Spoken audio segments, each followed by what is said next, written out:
casa do Senhor, as coisas que foram doadas para a casa do Senhor,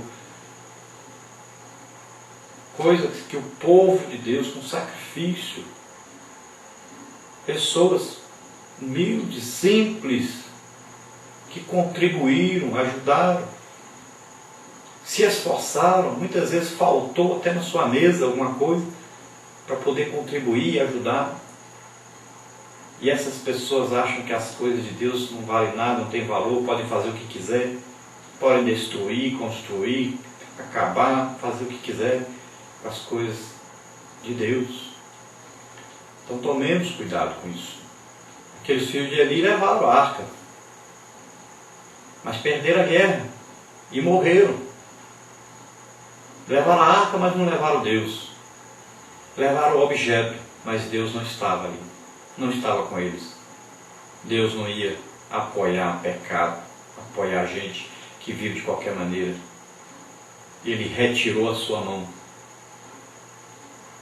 Então tomemos cuidado, porque devemos viver uma vida de santidade, uma vida separada para Deus, uma vida diferente, sem compromisso com o pecado e com os pecadores, mas devemos ter compromisso com Deus.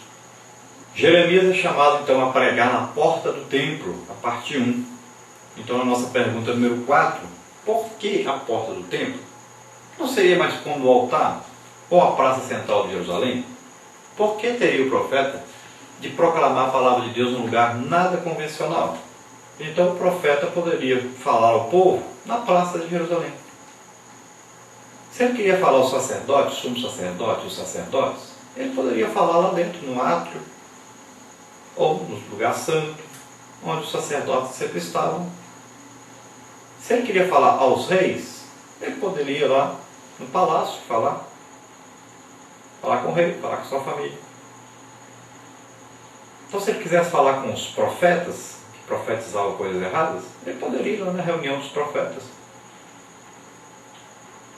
Então, por que na porta da casa do Senhor? Por que na porta do templo? Então, porque todas essas pessoas passavam pela porta do templo. Todos eles passavam e diziam que iam adorar a Deus. Todos eles estavam vivendo em pecado, mas passavam por ali para dizer que estavam adorando a Deus, que tinha uma religião. Todos esses também hoje é a mesma coisa.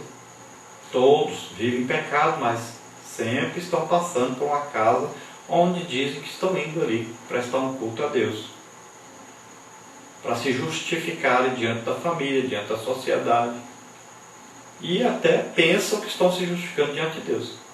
Passam ali 2 horas santos e as outras 22 horas em pecado, e a semana inteira em pecado, e acham que vão passar 2 horas ali e está tudo bem. Pode estar tudo bem para a sociedade que não conhece a pessoa, mas para Deus não, Deus conhece. E Deus muitas vezes envia o juízo a essas pessoas, porque eles estão fingindo-se de santos, estão fingindo que estão adorando, estão fingindo que são cristãos, precisam tirar a máscara, precisam se converter. Então as respostas aí. Dali poderia proclamar então a palavra de Deus a todos os filhos de Judá. Teria acesso também ao átrio interior. Deveria expor o sermão aos sacerdotes. Todos haveriam então de lhe ouvir perfeitamente a voz. Número 5. Qual o ambiente da pregação de Jeremias? Então era grave a situação de Judá. Veja bem que Jeremias então profetizou numa época terrível, não era fácil. Era a época de juízo de Deus. Deus já havia decidido enviar o juízo em todo aquele território, porque estavam vivendo em idolatria, estavam vivendo em pecados terríveis, e Deus cansou-se, chegou ao limite, acabou. Deus decidiu mandar o juízo. Jeremias era o porta-voz desse juízo. É evidente que se aquele povo fizesse como fizeram o povo de Nínive, quando Deus enviou para lá o profeta Jonas. Se o povo se convertesse, o que aquele povo fez? Foram jejuar, foram orar, foram pedir perdão a Deus, se converteram e Deus não destruiu, embora tivesse mandado o profeta Jonas dizer que ia destruir. Por que Deus avisa? Porque Deus quer que haja arrependimento. Por que Deus disse para Abraão, Abraão, eu vou destruir Sodoma e Gomorra? Por quê? Poderia destruir e dizer depois, eu vou destruir Sodoma e Gomorra. Mas por que Deus disse para Abraão? Porque Ele queria que Abraão orasse, intercedesse. Ele queria livrar algumas pessoas, como o Ló e sua família. Por que Deus disse para Moisés, Moisés, eu vou destruir esse povo, eu vou fazer outro povo de ti? Por que Deus poderia ter destruído? E Moisés perguntaria, por que o Senhor fez isso? Não, porque agora eu vou fazer um povo de você, eu vou fazer outro povo. Mas não, por que Deus falou com ele? Porque Deus queria que Moisés intercedesse pelo povo. Então Deus, Ele sempre avisa, arrependei-vos, porque Ele quer consertar, Ele quer reconciliar o homem com Ele. Ele quer que o pecador se arrependa, Ele não quer destruir. Então Ele vem com juízo, mas Ele queria vir com perdão, com amor, com a misericórdia. Então Ele avisa, Ele repreende através da pregação, do ensino, para que a pessoa se arrependa, se converta. E Ele então vai curar, vai sarar. O desejo dele é reconciliar as pessoas com Ele.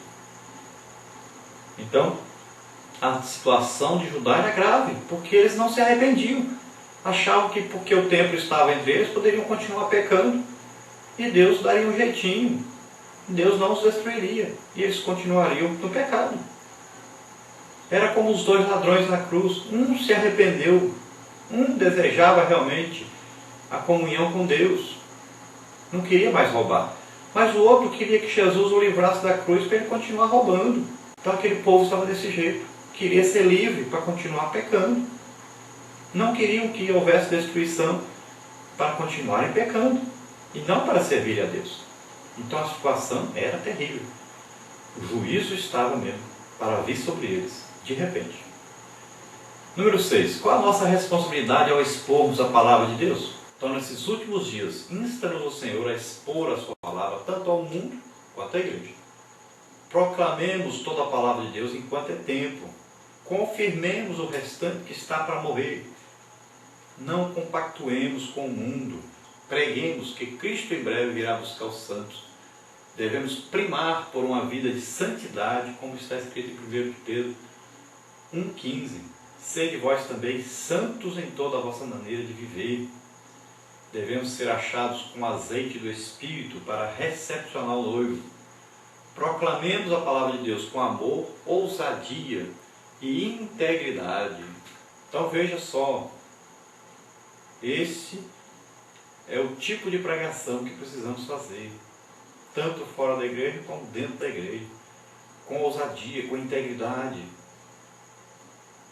Não nos preocuparmos com mensagens politicamente corretas, não nos preocuparmos em agradar as pessoas, em divertir as pessoas, em dar um passatempo para as pessoas. A igreja não é parque de diversão, a igreja não é restaurante, a igreja não é lugar de se divertir. Não.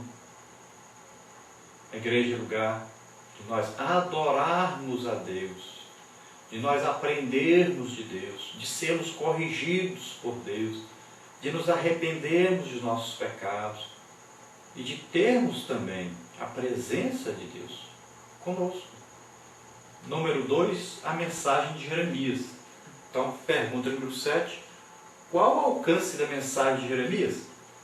Então, o profeta é energicamente inclusivo. Do sumo sacerdote ao menor dos adoradores, todos são conclamados ao arrependimento. Melhorai os vossos caminhos e as vossas obras, e vos farei habitar neste lugar. Então, qual o alcance da mensagem? Era para todo o povo.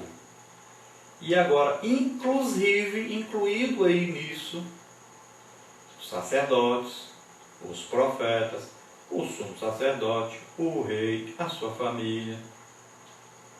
Muitas vezes, esse tipo de pessoa grande, que tem aí uma condição financeira maior, ou que tem uma condição eclesiástica maior, acha que a palavra dura, a mensagem dura, mensagem de exortação, de repreensão, nunca é para eles.